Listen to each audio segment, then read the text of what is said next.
है। जापान से कई हजार गुना ज्यादा लोग हमारे देश में हैं जो इस अभियान में लगने की तैयारी में हैं, और जापान से कई हजार गुना ज्यादा सामूहिक रूप से लोगों का आत्मविश्वास हमारे पास है। इसलिए मुझे लगता है कि भारत स्वाभिमान का अभियान तो जरूर सफल होने वाला है। आने वाले समय में हम सारे देश के सामने ऐसी ही एक क्रांति और हुई है अमेरिका में। आप जानते हैं कि इस समय अमेरिका जो दुनिया भर पे दादागिरी करता है, एक जमाने में ये अमेरिका अंग्रेजों का गुलाम हो गया था और बहुत लंबे समय तक अंग्रेजों का गुलाम रहा है। अमेरिका के ऊपर सबसे ज्यादा समय तक स्पेन ने राज्य किया है। स्पेन एक छोटा सा देश है यूरोप का। एक स्पेनिश व्यक्ति निकला 1492 में, उसका नाम था कोलंबस। उसने अमेरिका को देख लिया, खोज नहीं लिया, देख लिया, क्योंकि अमेरिका तो पहले से था।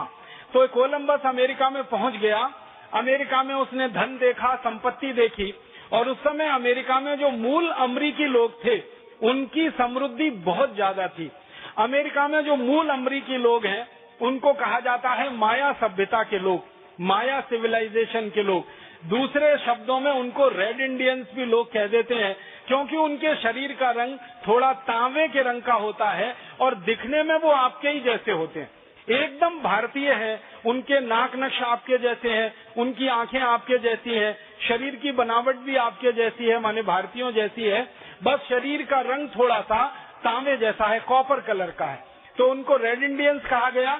मूल रूप से उनको माया सभ्यता के लोग कहा गया। इनका राज्य था पूरे अमेरिका में, और अमेरिका का मतलब उत्तरी अमेरिका में, जहां पर आज यूएसए बसा हुआ है, यूनाइटेड स्टेट्स ऑफ अमेरिका। 1776 सन के पहले यूएसए नाम की कोई चीज नहीं थी दुनिया में। 1776 के पहले अमेरिका में उत्तरी अमेरिका कहलाता था ये पूरा का पूरा इलाका, और यहाँ पर छोटे बड़े कुल मिलाकर बड़े राज्य थे 13 और छोटे राज्य थे 22। ऐसा ये पूरा इलाका था उत्तरी अमेरिका का था। इस पर पूरी तरह से अंग्रेजों का कब्जा था। अंग्रेजों ने अमेरिका पर कब्जा कर लिया था, अमेरिका को गुलाम बना लिया था। ठीक वैसे ही जैसे अंग्रेजों ने भारत पर कब्जा कर लिया था और भारत को गुलाम बना लिया था। अंग्रेज अमेरिका में गए थे व्यापार करने के लिए। अंग्रेजों से पहले अमेरिका में स्पेनिश लोग गए थे, मैंने बताया कोलंबस गया था। कोलंबस और स्पेनिश लोगों ने अमेरिका में बहुत लूटपाट की थी। करोड़ों करोड़ों मीट्रिक टन सोना लूटा था इन्होंने अमेरिका से। कोलंबस जब पहली बार अमेरिका गया था तो कोलंबस ने अपनी डायरी में लिखा है कि मैंने अमेरिका में जाकर जितना सोना चांदी हीरा जवाहरात देखा, मेरी आंखें आश्चर्य से फटी रह गई और मुझे लगा कि भगवान ने मुझे सोने के खजाने में भेज दिया है, अब मैं यहाँ से कभी वापस नहीं जाऊंगा। ये उसकी डायरी के वाक्य हैं, शब्द हैं। और उसने लूटमार शुरू की, लूटमार करके धन और संपत्ति स्पेन लाना शुरू किया। इस लूटमार में माया सभ्यता के लोगों के साथ उसका संघर्ष हुआ और फिर माया सभ्यता के लोगों को निर्दयता से मारना शुरू किया कोलंबस और उनके लोगों ने।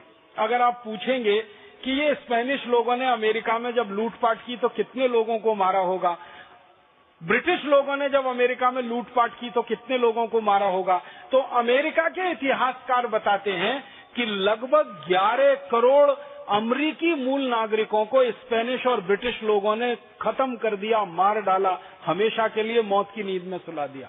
11 करोड़, आप सोच सकते हैं, 11 करोड़ की जनसंख्या को हमेशा के लिए मार डाला।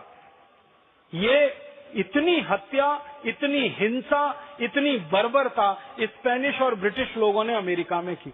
तो काफी समय तक स्पेन का गुलाम था अमेरिका, बाद में ब्रिटेन का गुलाम हो गया अमेरिका। और ब्रिटेन ने जब कब्जा कर लिया अमेरिका पर, तो अमेरिका में ब्रिटेन की एक ही नीति थी, लूट लूट कर सारा धन इकट्ठा करो और ब्रिटेन में लेके जाओ। तो ब्रिटेन की सरकार जब चलती थी अमेरिका में, तो ये अमेरिका के नागरिकों के ऊपर जब चाहे तब टैक्स बढ़ाती रहती थी। एक बार ऐसा हुआ, सन 1765 में ब्रिटिश गवर्नमेंट ने, ब्रिटिश सरकार ने अमेरिका के नागरिकों पर बहुत ज्यादा टैक्स बढ़ा दिया। आप जानते हैं जैसे भारत में अंग्रेज टैक्स लेते थे, ब्रिटिश गवर्नमेंट टैक्स लेती थी, वैसे ही अमेरिका के लोगों पर भी ब्रिटिश गवर्नमेंट ने, ब्रिटिश सरकार ने टैक्स लेना शुरू कर दिया और बहुत अधिक मात्रा में टैक्स लगा दिए।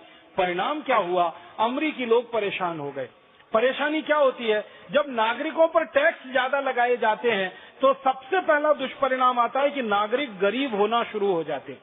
सरकार तो अमीर होती जाती है, सरकार को तो पैसा मिलता जाता है टैक्स से, लोग गरीब होते जाते हैं, तो अमेरिका में गरीबी आना शुरू हो गई। फिर अमेरिका के किसानों पर जबरदस्ती टैक्स लगाए गए, फिर अमेरिका के किसानों में गरीबी आना शुरू हो गई। फिर मजदूर और किसान जब दोनों गरीब होने लगे तो अमेरिका के जो उद्योग चलते थे उन पर टैक्स लगाना शुरू कर दिया और उद्योगों की हालत धीरे धीरे खराब होने लगी। तो अमेरिका के लोगों में भयंकर असंतोष पैदा हुआ। असंतोष दो तरह का था। एक तो अंग्रेज सरकार उनके ऊपर जुल्म करती है, ज्यादती करती है, अत्याचार करती है। दूसरा, उनके सारे धन और संपत्ति को टैक्स के रूप में लूट लूट कर लंदन लेके जाते हैं। तो अमेरिका में एक व्यक्ति निकला, उस व्यक्ति का नाम था जॉर्ज वॉशिंगटन। उस जॉर्ज वॉशिंगटन नाम के व्यक्ति ने अमेरिका में घूम घूम कर लोगों को ये समझाना शुरू किया कि देखो, पहले स्पेनिश लोगों ने हमको गुलाम बनाया और उन्होंने हमको लूटा लगभग 300 साल तक। अब इन अंग्रेजों ने हमको गुलाम बना रखा है और ये लूट लूट कर सारा धन इंग्लैंड में लेके जा रहे हैं। हम गरीब होते जा रहे हैं, हमारे किसान गरीब होते जा रहे हैं, हमारे उद्योग धीरे धीरे बंद हो रहे हैं क्योंकि हमारे उद्योगों पर ज्यादा टैक्स लगा दिए हैं अंग्रेजों ने। तो अब हम कितने दिन तक ये बर्दाश्त करेंगे, कितने दिन हम इसको चलते रहने देंगे? कभी न कभी तो हमें आजादी पानी होगी, इन अंग्रेजों को अपने देश से भगाना होगा। ये विचार लेकर जॉर्ज वॉशिंगटन नाम का एक व्यक्ति निकला, गांव गांव घूमा। अमेरिका में उस जमाने में 13 राज्य हुआ करते थे। एक वर्जीनिया होता था, एक मैरीलैंड हुआ करता था, ऐसे 13 राज्य हुआ करते थे। ये पूरे राज्यों में घूमा, घूम घूम कर उसने संगठन खड़ा किया। संगठन खड़ा करके ताकत उसके हाथ में आई और जैसे ही उसके हाथ में ताकत आई, माने संगठन की ताकत खड़ी हुई, उसने ऐलान कर दिया। और 1775 के साल में जॉर्ज वॉशिंगटन ने ऐलान कर दिया कि अब हम अंग्रेजों की गुलामी में नहीं रहेंगे और अपने देश को हम आजाद करा के ही रहेंगे। उसने एक डिक्लेरेशन किया और उस डिक्लेरेशन पर पूरी अमरीकियों की मोहर लगी। अमरीकियों ने उसको समर्थन दिया और उसका वो घोषणा था वो ये कि आज से हम अमेरिका माने उत्तरी अमेरिका अंग्रेजों की गुलामी से अपने को आजाद घोषित करते हैं और जहां जहां अंग्रेजों की सेना है और जहां जहां अंग्रेजों के प्रतिष्ठान है, इन सबको या तो हम बंद कराएंगे या इन अंग्रेजों को अपने देश में से मारकर भगाएंगे। तो 1776 से 4 जुलाई को उसने घोषणा कर दी जॉर्ज वॉशिंगटन ने और अमेरिका के लोगों ने उसको समर्थन दिया। उसके बाद 1776 4 जुलाई से 1 अक्टूबर 1781 तक अमेरिका में भयंकर घमासान चला, बहुत घमासान चला, भयंकर युद्ध हुआ। एक तरफ अमेरिका के लोगों की सेना, दूसरी तरफ अंग्रेजों की सेना, जगह जगह युद्ध हुए। अगर आप थोड़ा भी इतिहास पढ़ते होंगे और इतिहास के विद्यार्थी रहे होंगे तो अंतर्राष्ट्रीय इतिहास में एक बड़ी घटना बताई जाती है, बोस्टन टी पार्टी। वो बोस्टन टी पार्टी क्या थी? बोस्टन नाम का एक शहर है, वहां पर अमरीकियों ने अंग्रेजों की एक बहुत बड़ी छावनी हुआ करती थी, उसमें आग लगा दी थी और अंग्रेजी सेना के सैनिकों को मार डाला था अमरीकी लोगों ने। और अमरीकी साधारण लोगों ने ये काम किया था और उसके बाद फिर वहां से ये सारा युद्ध फैलता चला गया और 1781 तक आते आते सारे अंग्रेजों का नामो निशान अमरीकियों ने मिटा दिया और एक तरह से अमेरिका पूरी तरह से अंग्रेजों की गुलामी से आजाद हो गया। जब अमेरिका आजाद हुआ अंग्रेजों की गुलामी से, तो सबसे पहला काम उन्होंने जो अपने देश में किया वो ये कि अंग्रेजों की वस्तुओं का संपूर्ण बहिष्कार और अमेरिकी वस्तुओं का संपूर्ण रूप से स्वीकार। आपको सुनकर हैरानी होगी, जब 1776 में ये आंदोलन चल रहा था अमेरिका में, आजादी का आंदोलन, उसका मूल सिद्धांत था स्वदेशी, मूल भावना थी स्वदेशी। अमरीकियों को ये संकल्प कराया जाता था। जॉर्ज वॉशिंगटन खुद बड़ी बड़ी सभाएं करता था और सभा में हाथ उठाकर सबसे संकल्प कराता था कि हम संकल्प करते हैं कि आज से अंग्रेजी वस्त्रों का संपूर्ण बहिष्कार करेंगे क्योंकि हमें अमेरिका की आजादी चाहिए। और लोग हाथ उठा के समर्थन करते थे। आपको सुन के एक ताज्जुब होगा, हैरानी भी होगी, अमेरिका बहुत ठंडा देश है, वहाँ पे सर्दी बहुत पड़ती है और 1776 में अमेरिका की हालत इतनी खराब थी कि अमेरिका में एक भी बड़ी स्वदेशी कपड़ा बनाने की मिल नहीं थी। उनको कपड़े चाहिए क्योंकि ठंड से शरीर को बचाना है और गर्म कपड़े चाहिए क्योंकि सर्दी बहुत ज्यादा है। तो गर्म कपड़े ज्यादातर इंग्लैंड से बनकर आते थे और गर्म कपड़े ज्यादातर अंग्रेजी कंपनियां बेचती थी अमेरिका में। जॉर्ज वॉशिंगटन ने जब ये स्वदेशी का अभियान चलाया अपने देश में, तो अमरीकियों में इतनी भावना पैदा हुई कि गर्म कपड़े उनको अगर अमरीकी ना मिले तो पहनेंगे नहीं, भले ठिठुर ठिठुर कर ठंड से मर जाएंगे। इतनी भावना उनमें पैदा हुई। हजारों अमरीकी ठंड से ठिठुर कर मर गए सड़कों पर, क्योंकि उनके शरीर पर गर्म कपड़े नहीं थे, क्योंकि उन्होंने संकल्प लिया था कि अंग्रेजी कंपनियों के कपड़े पहनेंगे नहीं, खरीदेंगे। तो अंग्रेजी कंपनियों के जो स्टोर्स खुले हुए थे अमेरिका में, धीरे धीरे सब बंद हो गए। लंकाशायर और मैनचेस्टर की जो मिलें चला करती थी, जो अमेरिका में कपड़ों की सप्लाई किया करती थी, वो धीरे धीरे बंद होती चली गई और धीरे धीरे ब्रिटेन का सारा कब्जा अमेरिका पे से खत्म होता गया और अमेरिका एक आजाद देश हो गया। अब अमेरिका सारी दुनिया के सामने एक स्वावलंबी देश के रूप में खड़ा है। इस अमेरिका की कहानी स्वदेशी आंदोलन में से निकली हुई एक कहानी है, जिसने अपने को आजाद कराया विदेशी गुलामी से और आर्थिक परतंत्रता से। इस अमेरिका की कहानी को पढ़ते समय, जानते समय, सुनते समय बहुत रोमांच होता है कि किस तरह से देश के लोगों में एक भावना प्रबल हो जाती है। एक व्यक्ति कोई निकलता है, वो एक विचार देता है, उस विचार में इतनी ताकत हो जाती है कि लाखों करोड़ों लोग उस विचार के अनुयायी हो जाते हैं और उस विचार के लिए अपने सारे शरीर के सुख को छोड़ने को तैयार हो जाते हैं। आज अमरीकी लोगों से कोई कहे कि गर्म कपड़े पहनना छोड़ दो तो शायद उनको सोचना भी मुश्किल है, लेकिन इन्हीं अमरीकी लोगों के पुरखों ने, पूर्वजों ने 1776 में ठंड से ठिठुर कर मरना पसंद किया था, लेकिन अंग्रेजी गर्म कपड़े पहनना मंजूर उन्होंने नहीं किया था। मतलब इस पूरी कहानी में से भी एक बात ही निकलती है कि जब देश के लोग संकल्प कर लेते हैं और आत्मविश्वास उनमें आ जाता है, तो बड़ी से बड़ी लड़ाई वो जीत लेते हैं और बड़े से बड़े व्यवस्था परिवर्तन के आंदोलनों को वो सफल बना देते हैं। इसी तरह एक देश है फ्रांस, उसमें भी ऐसी ही एक क्रांति हो चुकी है। 1788 में फ्रांस में अचानक से क्या हुआ, बर्फ बहुत पड़ गई, पाला बहुत पड़ गया, तो फसल बर्बाद हो गई। आप जानते हैं ये फ्रांस, ब्रिटेन, जर्मनी जैसे देश हैं, ये बहुत ठंडे देश हैं। साल में 6-8 महीने यहाँ बर्फ पड़ती रहती है और बहुत भयंकर बर्फ पड़ती रहती है, और कभी कभी बर्फ ज्यादा लंबी चल जाए तो उनके खेतों में सब कुछ खत्म हो जाता है, फसल बर्फ में दब जाती है, उत्पादन कुछ नहीं हो पाता। एक बार ऐसा फ्रांस में हो गया। 1788 के साल में फ्रांस की बर्फबारी ने उनकी पूरी खेती को चौपट कर दिया, खेती पूरी तरह से बर्बाद हो गई। अब खेती बर्बाद हो गई तो उनके यहाँ आर्थिक रूप से परेशानियां शुरू हो गई। दूसरी एक बात और हुई कि फ्रांस ने 1776 से 1781 के बीच की जो क्रांति चली थी अमेरिका में, इस क्रांति में फ्रांस ने अमेरिका की बहुत मदद की थी। अमेरिका से मतलब जॉर्ज वॉशिंगटन की बहुत मदद की थी। जॉर्ज वॉशिंगटन जो स्वदेशी आंदोलन का सबसे बड़ा नेता था अमेरिका का, उसको मदद की जरूरत थी, तो फ्रांस ने उसको मदद की थी, क्योंकि फ्रांस हमेशा अंग्रेजों के खिलाफ रहा है, ब्रिटेन के खिलाफ रहा है। तो ब्रिटेन का कब्जा था अमेरिका पे, तो ब्रिटेन के खिलाफ फ्रांस ने मदद की थी इनकी, अमरीकियों की स्वदेशी आंदोलन में।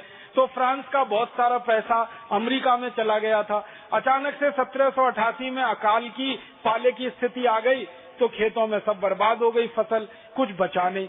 तो फ्रांस का उस समय जो राजा था उसका नाम था लुई, LUI, लुई 16वां उसका नाम था, लुई 16 उसको कहा करते थे। तो उसको समझ में नहीं आया क्या किया जाए। आर्थिक रूप से देश कमजोर हो गया था, क्योंकि अमेरिका को बहुत मदद की थी इन्होंने पैसे से, और इधर खेती पूरी बर्बाद हो गई, चौपट हो गई।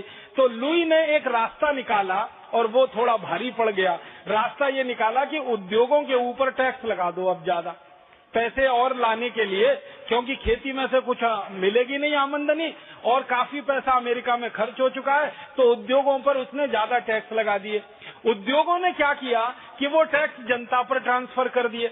आप जानते हैं किसी भी उद्योगपति पर टैक्स लगाया जाए तो उद्योगपति टैक्स थोड़ी देता है, वो तो नागरिक है जो उसका माल खरीदता है वो टैक्स देता है। आप उद्योगों पे जितने टैक्स बढ़ाते हैं, अंत में वो सारे टैक्स जो है ना वो जनता के ऊपर ही आते हैं। उद्योगपति वो टैक्स लोगों को ट्रांसफर कर देते हैं। कैसे? वो वस्तुओं की कीमत बढ़ा देते हैं। अगर कोई वस्तु 10 रुपए की है सरकार ने उस पर टैक्स बढ़ा दिया, वो वस्तु 20 रुपए की हो गई, 30 की हो गई, 50 की हो गई, तो टैक्स तो जनता को देना पड़ता है। तो लुई 16वें राजा ने फ्रांस में टैक्स तो उद्योगों पे लगाया, लेकिन उद्योगपतियों ने वो सारा टैक्स जनता के ऊपर ट्रांसफर कर दिया। नतीजा ये हुआ कि वस्तुएं बहुत महंगी हो गई और महंगाई फ्रांस में बहुत ज्यादा बढ़ गई। महंगाई जैसे ही बढ़ी तो लोगों की गरीबी बढ़ना शुरू हो गई, क्योंकि आप जानते हैं ये महंगाई और गरीबी चोली दामन का साथ है। महंगाई और गरीबी एक ही सिक्के के दो हिस्से हैं। अगर महंगाई तेजी से बढ़ेगी तो गरीबी और तेजी से बढ़ेगी। वो ऐसे समझ लीजिए कि कल तक कोई वस्तु आपको 10 रुपए में मिला करती थी, अब वही वस्तु आपको 50 रुपए में मिलने लगी, तो आपकी जेब से 40 रुपए अधिक जाने लगे जिस वस्तु के लिए, माने आप 40 रुपए से गरीब होना शुरू हो गए उस वस्तु के लिए। तो जैसे ही महंगाई बढ़ी तो गरीबी बढ़ी, और गरीबी महंगाई बढ़ने से फ्रांस में असंतोष बढ़ा, और वो असंतोष धीरे धीरे धीरे धीरे बढ़ता गया, और लुई 16वें राजा के खिलाफ ये सारा असंतोष इकट्ठा हो गया, और इस असंतोष ने एक संगठन का निर्माण कर दिया, और उस संगठन में कुछ नेता निकले, और उन नेताओं ने सारे देश में घूम घूम कर ये कहा कि ये जो लुई 16वां राजा है, इसकी गलत नीतियों के कारण, इसकी गलत व्यवस्था के कारण, इसके गलत कानूनों के कारण फ्रांस का ये हाल हुआ है। गरीबी बढ़ी है, महंगाई बढ़ी है, बेरोजगारी बढ़ी है। इसने अगर अर्थव्यवस्था को ठीक तरह से संभाला होता, ठीक तरह से चलाया होता, तो शायद ये दिन न देखना पड़ता। धीरे धीरे ये विद्रोह बढ़ा, विद्रोह इतना ज्यादा संघीभूत हो गया कि क्रांति हो गई पूरे फ्रांस में। और 1788 में क्या हुआ, लुई 16वें राजा का तख्ता पलट हो गया। तख्ता पलट होने के बाद उसको गिरफ्तार कर लिया और साधारण लोगों ने मिलकर उसका सिर काट दिया, राजा को मार दिया। राजा को मार दिया जब लोगों ने, फिर लोगों ने मिलकर एक संकल्प लिया कि आगे भविष्य में हम किसको राजा बनाएंगे। तो लोगों ने कहा कि एक आदमी को अब राजा नहीं बनाएंगे, अब हम हमारे देश में प्रजातंत्र लाएंगे। तो प्रजातंत्र की बात उस आंदोलन से शुरू हुई। पहले राजा होता था एक, और वो राजा कैसे होता था, राजा का बेटा राजा, राजा का बेटा राजा, राजा का बेटा राजा, राजा का बेटा राजा, ऐसे करके ये लुई खानदान का शासन सैकड़ों साल से चल रहा था। लुई पहला, लुई दूसरा, लुई तीसरा, लुई चौथा, फिर लुई 15वां, लुई 16वां, ऐसे करके बाप बेटा इस तरह से परंपरा में था। तो फ्रांसीसी लोगों ने कहा कि ये बाप बेटे राजा होते रहते हैं, एक ही खानदान का शासन पूरे देश में चलता रहता है, दूसरों को किसी को मौका नहीं मिलता, अब हम हमारे शासन पद्धति को बदलेंगे। तो लुई 16वें की हत्या होने के बाद फ्रांसीसी लोगों ने तय किया कि हम प्रजातंत्र लाएंगे और जनता के द्वारा राजा को चुनवाएंगे, जनता सीधे राजा को चुनेगी। अब तक क्या होता था, राजा अपने बेटे को राजा बना देता था, जनता का उसमें कोई सहभाग नहीं होता था। तो उन्होंने कहा अब जनता राजा को चुनेगी। तो इस तरह से 1788 में इस क्रांति के बाद फ्रांस में एक तरह से प्रजातंत्र आ गया और जनता ने सीधे प्रधानमंत्री को चुनना शुरू कर दिया, जो परंपरा आज तक फ्रांस में कायम है। 1788 के बाद फ्रांस में जितने भी प्रधानमंत्री हुए या राष्ट्रपति हुए, वो सब सीधे जनता के द्वारा चुने गए हैं। वो राजाओं के बेटे राजा इसलिए राजा नहीं बन गए। दूसरा, फिर उन्होंने तय किया कि हमारे देश में जब राजाशाही रही फ्रांस में, तो जो राजा के नजदीक लोग थे उनको तो सारी सुख सुविधाएं मिल जाती थी, जो आम आदमी था उनके लिए कोई सुविधा नहीं थी, शिक्षा की व्यवस्था नहीं थी। आपको सुनकर हैरानी होगी, 1788 तक फ्रांस में साधारण बच्चों को पढ़ाने के लिए कोई स्कूल नहीं था। 1788 तक फ्रांस में जो भी स्कूल चलते थे वो राजा के बच्चों के लिए होते थे या राजा के काम करने वाले अधिकारियों के बच्चों के स्कूल होते थे। तो लोगों ने कहा कि शिक्षा सबको मिलनी चाहिए। जैसे अभी थोड़ी देर पहले परम पूजनीय स्वामी जी आप कहते थे क्या गरीब क्या अमीर, सबको एक जैसी शिक्षा होनी चाहिए। ये बात 1788 में फ्रांस में शुरू हुई कि शिक्षा सभी को मिलनी चाहिए और शिक्षा का अधिकार सभी के लिए होना चाहिए। इसी तरह चिकित्सा सबको मिलनी चाहिए और चिकित्सा का अधिकार सभी को होना चाहिए। सभी बराबर हैं आपस में और सबका अधिकार समान होना चाहिए। एक इक्वेलिटी की बात वहां से निकली और सब भाई भाई हैं आपस में। इक्वेलिटी, फ्रेटर्निटी और ये हमारी जो प्रजातंत्र के मूल्यों की बात होती है ना, ये सब 1788 में फ्रांस की क्रांति से शुरू हुए और फ्रांसीसी लोगों ने इन सब मूल्यों पर आधारित अपने यहाँ प्रजातंत्र की स्थापना कर ली और पूरा देश एक पुराने राजाशाही पद्धति में जो घिसट रहा था या सड़ रहा था या व्यवस्थाओं में भ्रष्टाचार पैदा हो गया था, उसको उन्होंने खत्म कर लिया। एक रोचक बात और बताता हूँ, फ्रांसीसी क्रांति जो 1788 में हुई, इसकी शुरुआत जिस एक मुद्दे से हुई, सबसे ज्यादा लोगों को परेशान करने वाला 1788 में फ्रांस का जो मुद्दा था, महंगाई था, गरीबी था, भुखमरी था, बेकारी था, ये तो था ही, भ्रष्टाचार सबसे ज्यादा था उस समय फ्रांस में। सबसे ज्यादा करप्शन की बात होती थी। लोग ये कहते थे कि हमारे देश के विकास के लिए राजा का जितना बजट बनता है और हम जितना पैसा राजा को टैक्स में देते हैं, उसमें अंतर बहुत है। हमारे टैक्स में बहुत ज्यादा देते हैं और लोगों के विकास के लिए बहुत कम खर्च होता है। बाकी पैसा कहाँ जाता है? तो राजा खा जाता है या उसके अधिकारी खा जाते हैं। यहाँ से बात शुरू हुई थी भ्रष्टाचार की, और उस भ्रष्टाचार की बात के आगे बढ़ते बढ़ते गरीबी, भुखमरी, बेकारी, महंगाई, ये सब जुड़ता गया और इन सब ने मिलकर एक साथ फ्रांस में क्रांति पैदा कर दी। और जिस फ्रांस में एक जमाने में कहा जाता था कि लुई के शासन को हटाना भगवान से टक्कर लेने जैसा है, ऐसा फ्रांसीसी लोग कहा करते थे। लुई के शासन को समाप्त करना भगवान की गद्दी को उलटने जैसा है। माने लुई को भगवान मानते थे, वहां के लोग राजा को भगवान का मानते थे, देवदूत मानते थे। तो एक जमाने में जिस फ्रांस में राजा को हिलाना, राजा को हटाना, उसकी गद्दी उलटना, उसकी सत्ता पलटना एकदम असंभव माना जाता था, उसी फ्रांस में थोड़े सा प्रयास कुछ लोगों ने किया और एक दिन फ्रांस उस राजा की गुलामी से और उस बेबसी वाली व्यवस्था से आजाद हो गया। भ्रष्टाचार, गरीबी, भूखमरी, बेरोजगारी, सब कुछ उन्होंने अपने देश में से बड़े पैमाने पर समाप्त करा लिया। और आज फ्रांस दुनिया में बहुत गर्व से कहने वाला ये देश है कि फ्रांस की शिक्षा व्यवस्था सबके लिए समान है, फ्रांस की चिकित्सा व्यवस्था सबके लिए समान है, सरकार के धन से चिकित्सा चलती है, सरकार के धन से शिक्षा होती है। चिकित्सा और शिक्षा पर जितना पैसा फ्रांस खर्च करता है, शायद ही दुनिया का कोई दूसरा देश करता होगा। और फ्रांस के आज के राजनेता ये कहते हैं कि ये करना हमारी मजबूरी है, क्योंकि 1788 की क्रांति ने इतना डर बिठा रखा है नेताओं के मन में कि अगर ये नहीं करेंगे तो आज के नेताओं का भी वही हाल होगा जो लुई 16वें का हाल फ्रांस में हुआ। इसलिए फ्रांस के नेता डरते रहते हैं, घबराते रहते हैं और सही रास्ते पर चलते रहते हैं। आज फ्रांस में ऐसा माहौल है कि थोड़ा भी भ्रष्टाचार, थोड़ा भी करप्शन का मामला किसी एक प्रधानमंत्री के खिलाफ या राष्ट्रपति के खिलाफ आ जाए, तुरंत सरकार पलट जाती है, तुरंत सरकार बदल जाती है। तो ऐसी एक क्रांति फ्रांस में हुई है। एक और उदाहरण मैं आपको देना चाहता हूँ, ऐसी एक क्रांति रूस में भी हुई। एक जमाना था कि रूस में भी बहुत बुरा हाल हो गया था। 1917 के आसपास रूस में क्या हुआ, वैसे तो आप सभी जानते हैं, अगर थोड़ा भी इतिहास आप पढ़ते होंगे, 1914 में प्रथम विश्व युद्ध हुआ था दुनिया में। इस प्रथम विश्व युद्ध में रूस को लड़ना पड़ा जर्मनी के खिलाफ। जर्मनी एक तरफ था, जर्मनी, ऑस्ट्रिया जैसे देश एक तरफ थे, रूस और रूस के सहयोगी देश एक तरफ थे।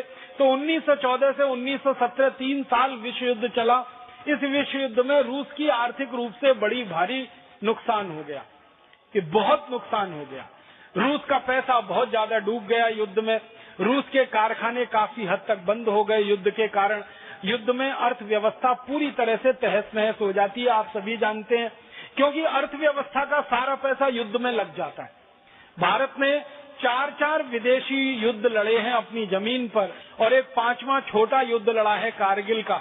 इसलिए भारत को तो ये अंदाजा सबसे ज्यादा है कि जब भी युद्ध होता है अर्थव्यवस्था पूरी तरह से डावाडोल हो जाती है। वैसे ये विश्व युद्ध हुआ तो रूस की अर्थव्यवस्था पूरी तरह से डावाडोल हो गई। उस समय रूस में एक राजा हुआ करता था, उसका नाम था निकोलस जार करके।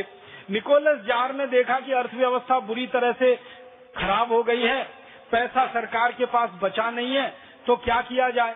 उसने रूसी मुद्रा जो होती है, जिसको रूबल कहते हैं आज, उसको छापना शुरू कर दिया और अंधाधुंध मुद्रा उसने छापी तो इन्फ्लेशन बढ़ गया, मुद्रास्फीति बढ़ गई। मुद्रास्फीति बढ़ने से महंगाई बढ़ गई और महंगाई बढ़ने से फिर वही दुष्चक्र शुरू हो गया, गरीबी आ गई, भूखमरी आ गई और रूस पूरी तरह से दुर्व्यवस्था में घिर गया।